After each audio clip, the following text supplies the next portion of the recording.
नमस्कार, मी सुवर्णा जोशी. जगाच्या पाठीवर या विशेष बुलेटिनमध्ये आपल्या सगळ्यांचं स्वागत. जगातल्या दिवसभरातल्या महत्त्वाच्या घडामोडी या बुलेटिनमध्ये बघणार आहोत. हाँगकाँगच्या मुख्य कार्यकारी अधिकारी कॅरी लॅम यांनी वर्धापन दिन कार्यक्रमादरम्यान झेंडा फडकवला. राष्ट्रीय सुरक्षा कायदा लागू करण्याच्या निषेधादरम्यान हा वर्धापन दिन साजरा होतोय. हाँगकाँगच्या विधिमंडळानं वादग्रस्त विधेयक मंजूर केल्यानंतरचा हा पहिलाच वर्धापन दिन आहे. चीनमध्ये समावेश होण्याचा 23वा वर्धापन दिन हाँगकाँगमध्ये साजरा करण्यात आला. हाँगकाँग स्पेशल ॲडमिनिस्ट्रेटिव्ह रिजन इथल्या चौकात एका कार्यक्रमात राष्ट्रध्वज फडकवून राष्ट्रगीत वाजवण्यात आलं. CPPCCच्या नॅशनल कमिटीच्या दोन्ही उपाध्यक्ष आणि इतर वरिष्ठ अधिकारी यावेळी उपस्थित होते. चीननं जबरदस्तीने लागू केलेल्या नव्या राष्ट्रीय सुरक्षा कायद्याला विरोध करण्यासाठी हाँगकाँगमध्ये जोरदार निदर्शनं सुरू आहेत.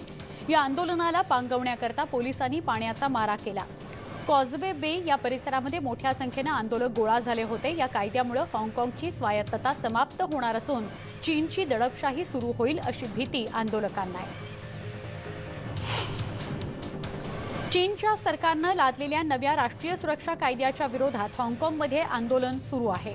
हे आंदोलन चिरडण्याचा प्रयत्न चीनी सरकारकडून सुरू आहे. आंदोलकांवर लाठीमार करण्यापासून ते त्यांना अटकसत्र त्यांचं सुरू झालेलं आहे. या कायद्यामुळे हाँगकाँगची स्वायत्तता संपुष्टात येणार असल्याचा आरोप करण्यात येतोय. दक्षिण कोरियातील वॉल्ट डिस्नीच्या कार्यालयाबाहेर जमलेल्या आंदोलकांनी मुलांना चित्रपटावर बहिष्कार घालण्याची मागणी केली आहे. या चित्रपटातील चीनी अभिनेत्री लियू यिफी हिनं सोशल मीडियाच्या माध्यमातून हाँगकाँग पोलिसांचं समर्थन केलं. त्यामुळे लियू विरोधात संतप्त प्रतिक्रिया उमटत तिच्या चित्रपटावर बहिष्कार घालण्याची मागणी जोर धरू लागली आहे. हाँगकाँगमध्ये नवीन सुरक्षा कायदा लागू करण्याच्या चीनच्या निर्णयाचा जपाननं निषेध केला. यामुळे एक देश दोन कायदे या तत्वालाच हरताळ फासण्यात आल्याचा जपानचा आरोप आहे. हाँगकाँगच्या लोकांच्या हक्कांचा आणि स्वातंत्र्याचा चीननं आदर केला पाहिजे असं मत मुख्य कॅबिनेट सचिव योशिहिडे सुगा यांनी म्हटलंय. नवीन राष्ट्रीय सुरक्षा कायद्यामुळे हाँगकाँगची स्वायत्तता धोक्यात येणार नसल्याचा दावा चीनी अधिकाऱ्यांकडून होतोय. हाँगकाँगचे कार्यकारी उपसंचालक झांग जियामिंग यांनी या संदर्भात एक पत्रकार परिषद घेतली. एक देश दोन प्रणाली याचा काही जणांकडून विपर्यास करण्यात येत असून यामुळे हाँगकाँगचा विकासच होईल असा दावा त्यांनी केला आहे. अमेरिकेतले गर्दीने ओसंडून वाहणारे बार कोरोना संसर्ग वाढण्यास कारणीभूत ठरतायत असा निष्कर्ष आरोग्य विभागानं काढलाय. कॅलिफोर्निया, अरिझोना, टेक्सास आणि फ्लोरिडा या राज्यांमध्ये हे बार पुन्हा बंद करण्याचा विचार प्रशासनाकडून सुरू आहे. तर लॉस एंजेलिससह कॅलिफोर्नियाच्या 7 काउंटीमध्ये उघडलेले बार तात्काळ बंद करण्याचे आदेश गव्हर्नर यांनी दिले आहेत. ऑस्ट्रेलियातील व्हिक्टोरिया राज्यातल्या मेलबर्न शहरामध्ये महिनाभर लॉकडाऊन करण्यात येणार आहे. कोरोना संसर्ग आटोक्यात आणण्यासाठी हे निर्बंध सरकारनं लावलेत. यानुसार फक्त जीवनावश्यक वस्तूंची दुकानं खुली राहणार असून नागरिकांना कारणाशिवाय बाहेर पडता येणार नाहीये. तसंच शाळा कॉलेजेस बंद ठेवण्यात आली आहेत.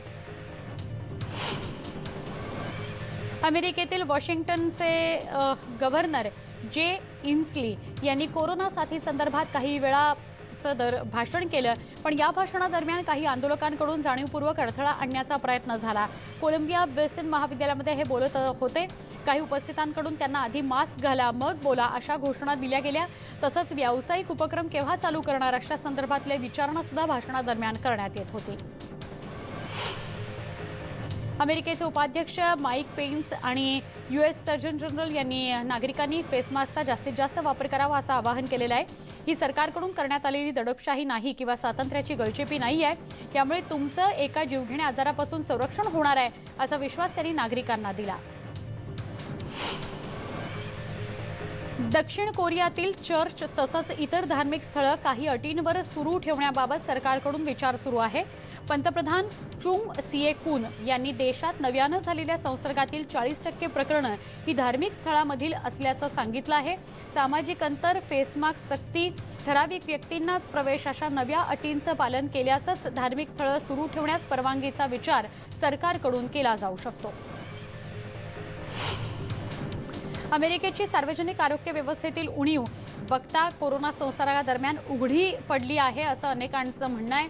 उच्च दर्जाची सामग्री अनेक ठिकाणी नसल्याने कोरोना संसर्ग रोखण्यात अडथळा येत असल्याचं ओहियो राज्यातील एका वैद्यकीय कर्मचाऱ्यानं म्हटलंय। आरोग्यावर कमी खर्च करण्याच्या राज्य सरकारच्या वृत्तीमुळे नव्या नोकऱ्यांसाठीही कमी लोक इच्छुक असल्याचं ते म्हणाले। अमेरिकेच्या मेरीलँड राज्यामध्ये कोरोना संसर्गाचा धोका वाढतोय। यामध्ये सगळ्यात जास्त धोका आपत्कालीन सेवा देणाऱ्या आणि सरकारी कर्मचाऱ्यांना जाणवतोय। अनेकांना आपली नोकरी वाचवण्यासाठी या कठीण प्रसंगातही कामावर जावं लागतंय, पण एखाद्याला संसर्ग झाला तर त्याची पुरेशी जबाबदारी व्यवस्थापन घेत नसल्याचं या कर्मचाऱ्यांचं म्हणणं आहे। पोर्तो रिकोच्या राज्यपालांनी कोरोना संसर्गाला आळा घालण्यासाठी नवे निर्बंध जारी केलेत। 15 जुलैपासून विमानतळावर मास्कची सक्ती करण्यात आली आहे। तसंच प्रवासाआधी 72 तासाआधी कोरोना चाचणी केलेली असणं आवश्यक आहे। ज्यांनी अशी चाचणी केलेली नसेल त्यांना 14 दिवस क्वारंटाईन कक्षात राहावं लागणार आहे। बाहेरून येणाऱ्यांमुळे पोर्तो रिकोमध्ये संसर्ग वाढत असल्याचं लक्षात आल्यानं हा निर्णय घेतला गेलेला आहे। युरोपियन युनियननं जगभरातील 14 देशांसाठी आपल्या सीमा खुल्या केल्या आहेत। या निर्णयाचं यूएईतील सदस्य देशातील व्यावसायिकांनी स्वागत केले, तर अमेरिका, रशिया, भारत, ब्राझील या देशांना वगळल्याबद्दल नाराजीचा सूरही आळवण्यात आलाय। अमेरिकन नागरिक आल्यानंतर खरेदी जास्त करतात, तर भारतातून युरोपात पर्यटनासाठी येणाऱ्यांचं प्रमाणही मोठं आहे, तेव्हा या देशांनाही परवानगी देणं गरजेचं होतं असं मत पॅरिसमधील व्यावसायिकांनी व्यक्त केलं। युरोपियन युनियनने दक्षिण कोरियासह 14 देशांमधील प्रवाशांना विनाव्हिसा प्रवेश देण्यास परवानगी दिली आहे, मात्र यावर दक्षिण कोरियातील नागरिकांमध्ये संमिश्र प्रतिक्रिया उमटत आहेत। युरोपमध्ये अद्यापही कोरोना संसर्ग आटोक्यात आला नसून तिथं प्रवास करणं धोक्याचं असल्याचं बहुसंख्य नागरिकांचं म्हणणं आहे। सध्या युरोप सहलीला जाण्याची ही योग्य वेळ नसल्याचं अनेकांचं म्हणणं आहे। जपानसह 14 देशांमधील प्रवाशांना आपली सीमा पुन्हा उघडण्याच्या युरोपियन युनियनच्या निर्णयाचं जपाननं स्वागत केलंय। मुख्य कॅबिनेट सचिव योशिहिडे सुगा यांनीही जपान युरोपियन प्रवाशांसाठी आपल्या देशाच्या सीमा उघडण्याच्या विचारात असल्याचं सांगितलंय। व्हिएतनाममधील प्रवाशांना अतिरिक्त कोरोना व्हायरस सुरक्षा उपायांच्या अटीवर सध्या जपानमध्ये प्रवास करण्यास परवानगी देण्यात आली आहे। तुर्कस्तानची राजधानी इस्तंबूलमधील 1400 वर्षापेक्षाही जुना असलेला हागिया सोफियाचा भव्य घुमट जगभरातील पर्यटकांचं आकर्षण आहे। दरवर्षी लाखो पर्यटक या वास्तूला भेट देत असतात। 6व्या शतकातील ही इमारत राष्ट्रवादी आणि धार्मिक कट्टरवाद्यांच्या निशाण्यावर आहे। या वास्तूचं पुन्हा एकदा मशिदीत रूपांतर व्हावं यासाठी दबाव आणला जातोय। 100 वर्षांहून अधिक काळ पुरातन असलेल्या इजिप्तच्या ऐतिहासिक बॅरन एम्पेन पॅलेस हा पुन्हा एकदा पर्यटकांकरता खुला करण्यात आलाय। नूतनीकरणाच्या कामाकरता मागील 3 वर्षांपासून हा पॅलेस बंद होता। राष्ट्राध्यक्ष अब्देल फत्ताह अल सीसी यांनी व्हिडिओ कॉन्फरन्सिंगच्या माध्यमातून या पॅलेसचं उद्घाटन केलं। कंबोडियातील अँकोर वॅटच्या हिंदू मंदिरापासून प्रेरित होऊन फ्रेंच आर्किटेक्ट अलेक्झांड्रे मार्सेल यांनी या राजवाड्याचं डिझाईन तयार केलंय। बेल्जियमच्या गेंट शहरातला किंग लिओपोल्ड दुसरा याचा पुतळा हटवण्यात आला। 1865 मध्ये लिओपोल्ड याचा आफ्रिकेतील काँगोमध्ये वसाहत स्थापन करण्यात महत्त्वाचा वाटा होता, मात्र ही वसाहत स्थापन करताना त्यानं काँगोतील नागरिकांवर अनन्वित अत्याचार केल्याचा आरोप आहे। वर्णद्वेषाविरोधात आंदोलन करणाऱ्या कार्यकर्त्यांच्या मागणीनंतर हा पुतळा हटवण्यात आला। युरोपियन युनियनमधील सगळ्यात मोठा आर्थिक भागीदार असलेल्या जर्मनीकडे 27 देशांच्या गटाचं अध्यक्षपद देण्यात आलंय। 1 जुलैपासून जर्मनीकडे ईयूची सूत्र राहणार आहेत। बर्लिनमधील फेडरल परराष्ट्र कार्यालयाच्या प्रांगणामध्ये जर्मन युरोपियन युनियनच्या अध्यक्षपदाचा ध्वज फडकवण्यात आला। जर्मनीकडे युरोपियन युनियनचं अध्यक्षपद देण्यात आलंय। या निमित्तानं बर्लिन इथली ऐतिहासिक ब्रॅजनबर्ग वास्तू रोषणाईनं झळाळून निघाली। आता या ठिकाणी कठीण काळात युरोपियन युनियनमधील देशांच्या ढासळत्या अर्थव्यवस्थांना सावरण्यासाठीचे प्रयत्न करण्याचं आव्हान जर्मनीसमोर असणार आहे। कोळशावर चालणारी विद्युत निर्मिती केंद्र बंद करावीत या मागणीकरता पर्यावरणवादी कार्यकर्त्यांनी जर्मनीतील बर्लिन शहरामध्ये आंदोलन केलं। जर्मन चान्सलर अँजेला मर्केल यांच्या पक्षाचं मुख्यालय असलेल्या इमारतीला काळ्या कपड्यानं झाकून त्यावर अर्थमंत्री पीटर अल्टहायमर यांचं छायाचित्र अडकवण्यात आलं। 2038 पर्यंत कोळशावर चालणारी विद्युत निर्मिती केंद्र सुरू ठेवण्याबाबतच्या विधेयकावर जर्मनीत मतदान होणार आहे। लेबननची राजधानी बैरूतमध्ये आंदोलकांनी मुख्य रस्ते अडवून धरले। इथल्या रस्त्यांवर अडथळे उभारून टायर जाळत आपला निषेध व्यक्त करण्यात आला। लेबननमध्ये महागाईनं उच्चांक गाठला असून चलनाचंही अवमूल्यन होतंय। सरकारनं राजीनामा द्यावा अशी मागणी या आंदोलकांकडून सुरू आहे। लेबननची राजधानी बैरूतमध्ये जस्टिस पॅलेसच्या बाहेर आंदोलन करण्यात आलं। अलीकडेच ताब्यात घेतलेल्या आंदोलकांच्या सुटकेची मागणी यावेळी करण्यात आली। लेबननचे झेंडे फडकावत अत्याचारी सत्ता उलथवून टाका अशी घोषणा करण्यात आली। लोकशाही समर्थक सुदान काँग्रेस पक्षानं मोर्चा काढला होता। मागील वर्षी आंदोलनादरम्यान ठार मारण्यात आलेल्या नागरिकांना न्याय देण्यात यावा अशी मागणी त्यांनी केली। या आंदोलनापूर्वी सुरक्षा दलांनी राजधानी खातूनमधील सरकारी आणि सैन्य मुख्यालयाकडे जाणारे रस्ते बंद केले होते। लष्करी हुकुमशहा ओमर अल बशीर यानं आपल्या विरोधातील आंदोलन मोडीत काढून बंडखोरांना ठार मारलं होतं। स्पेनची राजधानी माद्रिदमध्ये टॅक्सी चालकांनी आंदोलन केलं। सरकारकडून टॅक्सीबाबत आणल्या जात असलेल्या नव्या नियमांना या चालकांनी विरोध केला। स्थानिक टॅक्सी परवान्यासाठी अर्ज करण्याबाबत टाकण्यात आलेल्या अटींवरही या चालकांचा रोष आहे। तसंच ॲप आधारित उबर आणि कॅबिफा सारख्या गाड्यांवरही काही निर्बंध घालावेत अशी त्यांची मागणी आहे। मुसळधार पावसानं चीनमधील युनान प्रांतातल्या जाओटोंग या भागात पूर आलाय, तर काही ठिकाणी दरडी कोसळण्याच्या घटना घडल्यात। या भागात आलेल्या पुरात निवासी शाळेचं मोठं नुकसान झालंय। घरंही वाहून गेली आहेत। शाळेतील 1000 पेक्षा जास्त मुलांना सुरक्षित ठिकाणी हलवण्यात आलंय। दक्षिण चीनमधील मुसळधार पावसामुळे आलेला पूर आता ओसरलाय, पण या पुरामुळे अनेक घरं आणि रस्त्याचं नुकसान झालंय। सिचुआन प्रांतातील अधिकाऱ्यांनी पुरामुळे आतापर्यंत 12 जणांचा मृत्यू झाल्याची माहिती दिलेली आहे। जूनपासून सुरू झालेल्या पुरामुळे 78 लोकांना आतापर्यंत आपला जीव गमवावा लागलाय। इराणची राजधानी तेहरानमध्ये गॅस गळतीमुळे झालेल्या स्फोटात 19 जणांचा मृत्यू झालाय। मृतांमध्ये 15 महिला 4 पुरुषांचा समावेश आहे। स्फोटानंतर इथं काही काळ गोंधळाचं वातावरण निर्माण झालं होतं। स्फोटानंतर काही वेळातच अग्निशमन दलानं घटनास्थळी धाव घेत आगीवर नियंत्रण प्रस्थापित केलं। फ्रान्सची राजधानी पॅरिसमध्ये शॉपिंग कॉम्प्लेक्सजवळ बंदूक घेऊन एक व्यक्ती फिरत असल्याची माहिती पोलिसांना देण्यात आली। त्यानंतर तातडीनं पोलिसांनी शोधमोहीम हाती घेतली।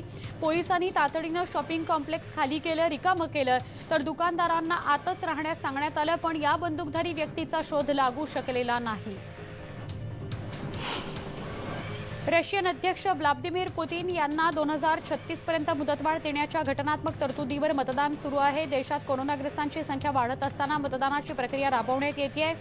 रशियन मतदार या घटनात्मक तरतुदीच्या बाजूने मतदान करतील अशी आशा पुतिन यांना आहे, तर या मतदान प्रक्रियेमध्ये गडबड होण्याची भीती आंतरराष्ट्रीय संस्थांनी व्यक्त केली आहे। रशियामधील उष्णतेच्या लाटेमुळे जंगलात वणवे पेटण्याच्या घटना सुरू झालेल्या आहेत। कामचटाकाच्या पूर्वेकडील जंगलात मोठा वणवा पेटल्याची माहिती वन खात्यानं दिली। 1300 स्क्वेअर किलोमीटर भागात लागलेल्या या वणव्यावर नियंत्रण प्रस्थापित करण्यासाठी हेलिकॉप्टरचा वापर करण्यात आला। अमेरिकेच्या सॅन डियागो या प्राणी संग्रहालयामध्ये नव्या पाहुण्याचं आगमन झालंय। बेबी इचिंडाचा जन्म झालेला आहे। मूळ ऑस्ट्रेलियन असलेल्या या प्राण्यांना काही वर्षांपूर्वी इथल्या प्राणी संग्रहालयामध्ये आणण्यात आलं होतं। त्यानंतर पहिल्यांदाच बेबी इचिंडाचा संग्रहालयामध्ये जन्म झालेला आहे। डुकरासारखा दिसणारा हा प्राणी दुर्मिळ प्रजाती म्हणून गणला जातो। जगाच्या पाठीवर या विशेष बुलेटिनमध्ये एक छोटासा ब्रेक घेऊया। अजून काही बातम्यांकरता काही क्षणात भेटणार आहोत। पहा फक्त न्यूज 18 लोकमत।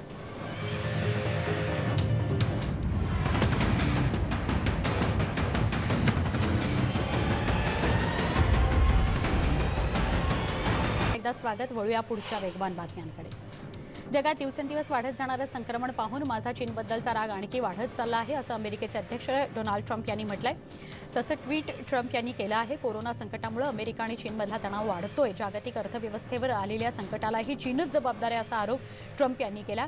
अमेरिकेतलं कोरोना संकट सध्या तरी पूर्णपणे नियंत्रणात नाही असा इशारा आरोग्य यंत्रणांनी दिल्यानं ट्रम्प यांचा चीनबद्दलचा राग वाढतच चालला आहे। अमेरिकेचे वैज्ञानिक आणि कोरोना तज्ज्ञ डॉक्टर एंथनी फॉसी यांनी अमेरिकेच्या नागरिकांना गंभीर इशारा दिला आहे। अमेरिकेच्या नागरिकांनी मास्क न वापरणं, फिजिकल डिस्टन्सिंग न पाळणं या सवयींचं जर पालन झालं नाही तर परिस्थिती हाताबाहेरच जाईल असा थेट इशारा फॉसी यांनी दिला आहे। या नियमांचं पालन केलं नाही तर अमेरिकेत दररोज संक्रमितांची संख्या 1 लाखांपर्यंत वाढत जाईल असं फॉसी म्हणाले। अफगाणिस्तानामध्ये अमेरिकी सैनिकांच्या मृत्यूप्रकरणी गुप्तचर विभागाने दिलेल्या माहितीची अद्याप पडताळणी झालेली नाही। त्यामुळे डोनाल्ड ट्रम्प यांना त्याची माहिती देण्यात आली नसल्याचं व्हाईट हाऊसनं म्हटलं आहे। अफगाणिस्तानात अमेरिकेच्या सैनिकांना ठार करण्यासाठी रशियानं तालिबान यांना बक्षिसी देऊ केल्याचा अहवाल अमेरिकेच्या गुप्तचर विभागानं दिला आहे। गेल्या वर्षी ट्रम्प यांना याविषयी माहिती दिल्याचा दावा एका वृत्तसंस्थेनं केला आहे। तसंच व्हाईट हाऊसमधील वरिष्ठ अधिकाऱ्यांना त्याची माहिती होती. या अहवालामुळे अमेरिकेमध्ये गदारोळ उडाला आहे. तसंच अमेरिका आणि रशिया या दोन बड्या देशांमधील संबंधांवर त्याचा परिणाम होण्याची शक्यता नाकारता येत नाही. अमेरिकेच्या मिशिगनमध्ये कोरोनाचा प्रादुर्भाव कमी होत असल्याची माहिती गव्हर्नर ग्रेचेन विटमर यांनी दिलेली आहे. गेल्या काही दिवसांमध्ये होणाऱ्या रुग्णवाढीमध्ये घट झाली असून शाळा लवकरच सुरू करणार असल्याची माहिती गव्हर्नर यांनी दिली. दरम्यान शालेय जिल्ह्यांनी सुरक्षा योजना विकसित करण्यास सुरुवात केल्याची माहिती विटमर यांनी दिली आहे. न्यू जर्सीच्या ट्रॅव्हल ॲडव्हायझरीनुसार आणखी 8 राज्यांमध्ये पर्यटनाला परवानगी देण्यात आली. कॅलिफोर्निया, जॉर्जिया इथल्या पर्यटकांना आता 2 आठवड्यांसाठी क्वारंटीन केलं जाणार आहे. न्यू जर्सीला प्रवास करणाऱ्या लोकांच्या चाचण्या करण्याची मागणी करण्यात येते. या राज्यात कोरोनाचा धोका वाढत असून 461 नव्या कोरोना रुग्णांची नोंद झाल्याची माहिती समोर येते. डेमोक्रॅटिक अध्यक्षपदाचे उमेदवार बिडेन यांनी अध्यक्ष डोनाल्ड ट्रम्प हे कोरोनाची परिस्थिती हाताळण्यात अपयशी ठरल्याचं म्हटलंय. सार्वजनिक आरोग्य आणि आर्थिक संकट कसं हाताळायचं हे मतदारांना दाखवून देण्याचा केवळ प्रयत्न करीत आहेत. यावेळी बिडेन यांनी ट्रम्पवर पांढरा झेंडा फडकावला असल्याचा आरोप केला. अमेरिकेतील सांता कॅटालिना या भागात आग लागली. गेल्या 3 आठवड्यांपासून ही आग भडकत चालली असून अनेक झाडं आगीच्या भक्ष्यस्थानी पडली आहेत. 45% जंगलात ही आग वाढली आहे, पसरली आहे. सुदैवानं यात कोणाचाही मृत्यू झालेला नसून यात मोठं नुकसान झाल्याची माहिती मात्र आहे. पेरूचे राष्ट्राध्यक्ष मार्टिन विझकारारा यांनी देशाला संबोधित केलं. कोरोनाचं संकट अनेक राज्यात वाढत असून कोरोनाची लस मिळाल्याशिवाय ही संख्या कमी होणार नाही असं ते म्हणाले. यावेळी मार्टिन विझकारारा यांनी मास्क वापरण्याचं आवाहन जनतेला केलं. मेक्सिकोमध्ये दुकानं उघडण्यास सुरुवात झाली आहे. इथलं ऐतिहासिक क्वार्टर देखील नागरिकांसाठी खुलं झालंय. खरेदी करताना ग्राहकांना सोशल डिस्टन्सिंगचं पालन करणं बंधनकारक करण्यात आलं. शिवाय त्यांचं तापमान तपासूनच त्यांना प्रवेश दिला जाणार आहे. अर्थव्यवस्था सुधारण्यासाठी आपण हा निर्णय घेतल्याचं अध्यक्ष अँड्रेस मॅन्युअल लोपेज ओब्राडोर यांनी म्हटलं आहे. युरोपियन महासंघ पुन्हा आपल्या सीमा 14 देशांमधील पर्यटकांकरता खुल्या करणार आहेत. दरम्यान अमेरिकन नागरिकांना कमीत कमी 2 आठवड्यांसाठी प्रवेश देण्यात येणार नाहीये. अमेरिकेतील वाढत्या कोरोना बाधितांच्या रुग्णसंख्येमुळे हा निर्णय घेतला गेलेला आहे. कोरोनामुळे युरोपची अर्थव्यवस्था मात्र ढासळते. युरोपियन विमान कंपनी एअरबसनं आपल्या कर्मचाऱ्यांमध्ये कपात करणार असल्याचं मंगळवारी जाहीर केलं. तब्बल 15,000 कर्मचाऱ्यांची कपात होणार असल्याचं यावेळी स्पष्ट करण्यात आलं. कोरोनाच्या पार्श्वभूमीवर आर्थिक अडचणींचा सामना करावा लागत असल्यामुळे कंपनीनं हा निर्णय घेतल्याचं कंपनीचं म्हणणं आहे.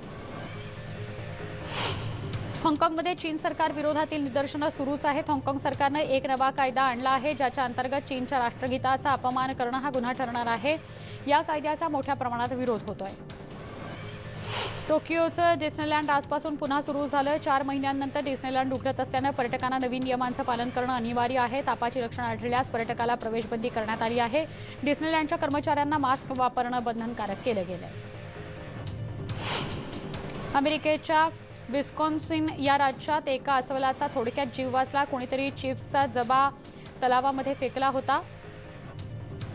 अस्वल तलावात असताना त्याच्या डोक्यात हा डबा अडकला आणि त्याला श्वास त्याचा गुदमरू लागला. सुदैवाने एक कुटुंब बोटिंगसाठी गेलं असता त्यांनी अस्वलाला पाहिलं आणि हा डबा त्याच्या डोक्यातून त्यांनी काढला. त्यामुळे या अस्वलाचा जीव वाचलाय. भूमध्य समुद्रात मासेमारीसाठी वापरल्या जाणाऱ्या जाळ्यात अडकलेल्या वेल माशाला वाचवण्यात यश आलेलं आहे. 10 मीटर लांबीचा हा वेल मासा अडकल्याचं लक्षात आल्यानंतर इटलीच्या तटरक्षक दलाला बोलवण्यात आलं. पाणबुड्यांच्या मदतीनं या माशाला जीवदान दिलं गेलं.